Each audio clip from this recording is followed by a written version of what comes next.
આજનો દિવસ ગુજરાતના ઇતિહાસમાં સોનેરી અક્ષરોમાં યાદ રાખવામાં આવશે।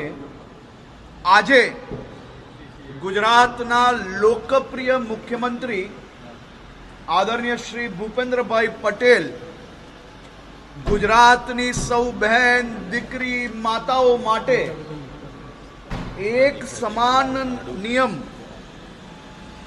યુસીસી એ ગુજરાત વિધાનસભા ગૃહમાં મૂકવા જઈ રહ્યા છે। 1947માં આપને આઝાદી મળી ગઈ, પરંતુ દેશભરમાં નિયમો સમાજ આધારિત રહ્યા, જ્ઞાતિ આધારિત રહ્યા, ધર્મ આધારિત રહ્યા। એનાથી સૌથી મોટું નુકસાન અગર કોઈને ગયું હોય તો દેશની દીકરીઓ, બહેનો અને માતાઓને ગયું છે। આજે ગુજરાતમાં મારી સૌ માતાઓ, બહેનો અને દીકરીઓ માટે એક સમાન નિયમો એ આવનારા દિવસોમાં આવી રહ્યા છે। યુસીસી એ દેશના તમામ લોકો માટે એક સરખા નિયમો, લગ્ન બાબતે હોય કે પછી દીવાની બાબતે હોય, આ બધા જ વિષયોમાં એક સમાન નિયમ યુસીસીના માધ્યમથી ગુજરાતમાં લાવવામાં આવશે। આજનો દિવસ એ ઐતિહાસિક છે।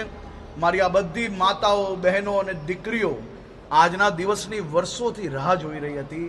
એ દિવસ, આ ઘડી આ સૌ બહેનો માટે ખૂબ મોટું રક્ષણ પુરવાર થવાનું છે।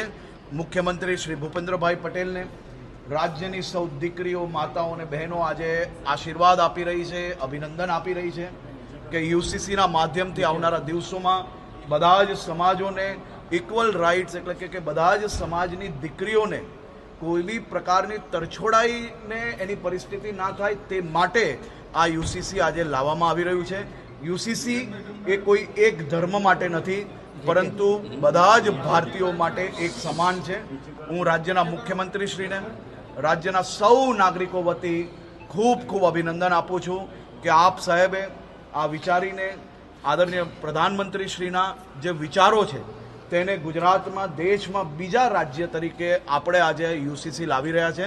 અને જરૂરથી બહુમતીથી, અને હું માનું છું ત્યાર સુધી રાજ્યની દીકરીઓ, રાજ્યની માતાઓ, રાજ્યની બહેનોની સુરક્ષાનો વિષય હોય, એમના હકનો વિષય હોય, ત્યારે બધા જ ચૂંટાયેલા પ્રતિનિધિઓ એમના વિસ્તારની બહેનો, માતાઓ અને દીકરીઓના હકમાં એક સમાન, એમના ન્યાયમાં સાથે અને ખૂબ ઐતિહાસિક રીતે આ બિલ આજે પ્રસ્તુત, સાથે સાથે પાસ બી થાય તેવો મારો 100% વિશ્વાસ છે। ઓકે, હિન્દીમાં